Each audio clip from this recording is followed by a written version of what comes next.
everybody, for the second to last time. Get your hands out, get a big round of applause going, and welcome to the stage, Mary Clark!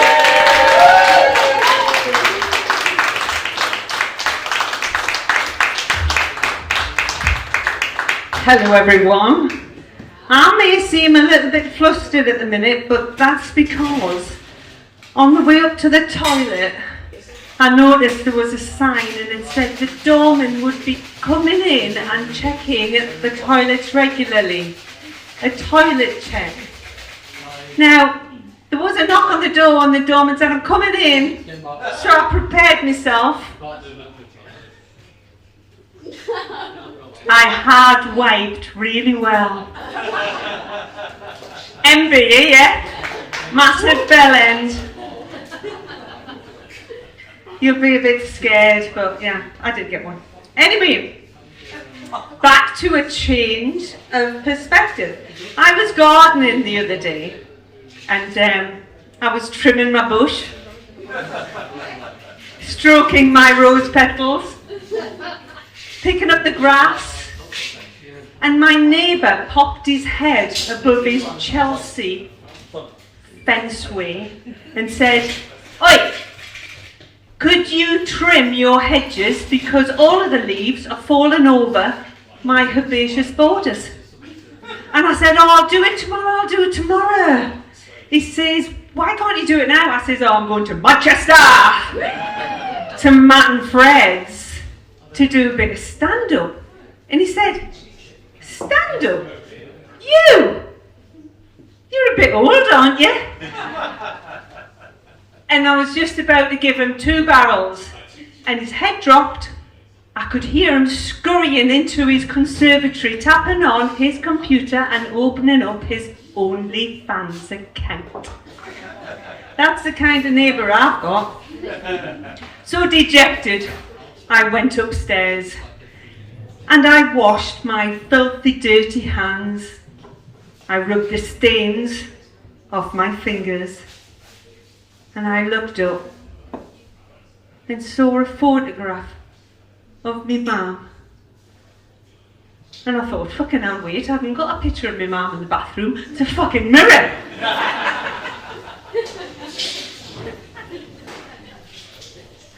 Now, age is a bad thing. And I don't feel relevant sometimes when I say I'm a stand-up and they'll go, "But you're so old, don't look at me like that." I can see you going, "Yeah, you fucking are. What are you doing?" But I am grey. I'm not that old. Thanks, Jill. However, I do know that my ovaries are drier than a rattlesnake's tail. And I'll tell you, listen.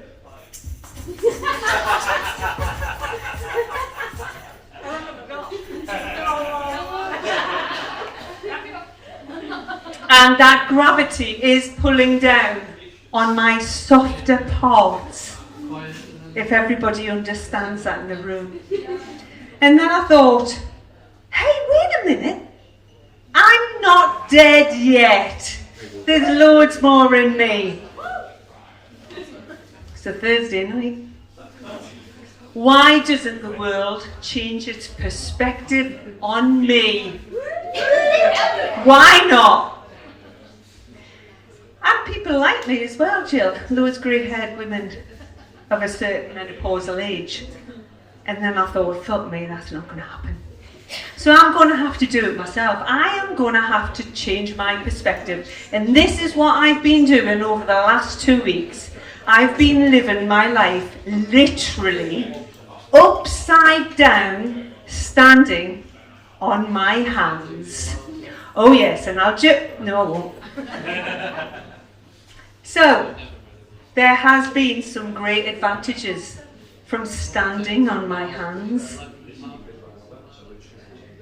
The gravity part of it has worked in the opposite direction, and now my knees are very well defined. My thigh skin isn't puckering around my kneecaps, which is, I won't go high, particularly lovely. and my belly button piercing is no longer mistaken for my fajazzle, which is absolutely wonderful. I've even bought a new one. And my resting bitch face. It is very happy now, apparently. That smile's turned right upside down. Turn that frown upside down. However, that's where the advantages stop. Because the disadvantages of living your life upside down are many. So, I didn't realise that standing on your hands, it was so difficult to keep your legs together. So much more difficult than usual for me, even though it's a Thursday night. If it was a Friday night, I wouldn't care. I wouldn't tie my shoelaces together to make sure my legs stayed there. I just wouldn't. Friday nights are all that, aren't they? Now, I said I was menopausal, and sometimes, I do want to break it to you. Well, that's the wrong term, actually. I do fart a little bit, being my age. And 7 commuters actually tried to force their front wheels into my arse crack, thinking I was an eco-friendly inflatable bike rack. And I only farted about 2 psi, so they would have been there for hours. I mean, hours and hours.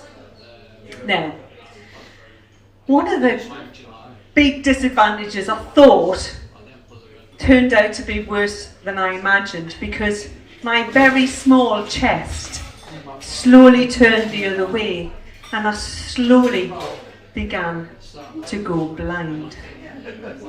I say slowly, I mean really slowly. Bigger chested women might have gone blind instantly, but I didn't. Some women may have even became deaf. I can still hear. Some of them probably suffocated, but as you can see, I'm still living and breathing.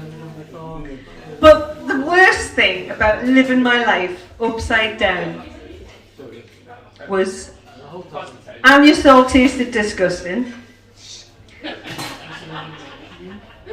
and upskirting really isn't for me. Come on, there is a lot of personal grooming that needs to be done around here. Not necessarily in Matt and Fred's. Oh great, this is what I need, not my shopping list. So it was a relief when I decided to walk on my feet again, because, you know, I got the train here. I've got the train here. And I thought it would be typical on my hands. And I got on the train and I thought, right, I'll go and sit down. And this lady came and sat beside me. She said, oh, hello. And there I'm trying to memorise my words, which is obviously not fucking worked, isn't it? Because I'm reading it off here.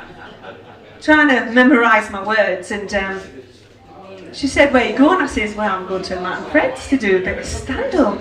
She's like, oh, wow, that's amazing. And now, at this point, I usually raise my voice a little bit and pretend I'm Sarah Milligan. But I just couldn't be fucking off. So, she asked me some more questions, and she said, oh, are you married? I said, yeah, I'm married. She says, what's your husband's name? And I said, I haven't got a husband. I've got a wife. Well, I love it. I love the reaction of people when I say this. This was a particularly young lady, so like you, she's like, oh, that's normal. Everybody's getting these days. Yeah. But when I speak to really old women, not looking at anybody in particular, when I speak to really old women, their faces are like aghast. My God. And what I say then is I go into detail about burger munching and stuff, and it's just fantastic to watch. But I won't do that here. So, yeah, I am married to a woman.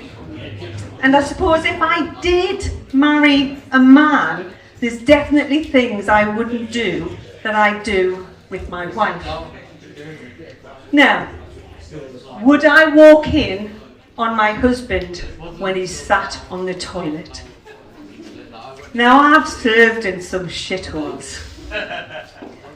But the worst part of all of that is the toilets. So I'm not going to go in on a man who's reading some magazine for 3 hours, forcing a shit out that doesn't really want to come out. I don't want to do that. At least with a woman, when you walk in on them, there's a 50-50 chance it's going to be a pig. So I'm quite happy. So I wouldn't walk in on a fella on the toilet.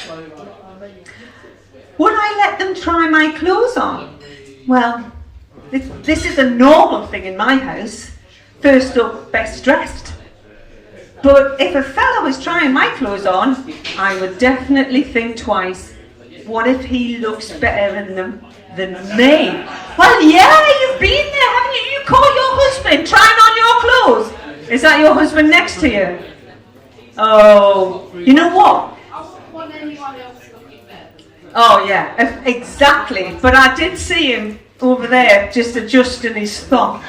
I'm just saying. And there is no way that we would share dildos. Not a chance in hell. And I would definitely not rub a soap mark off the shower screen.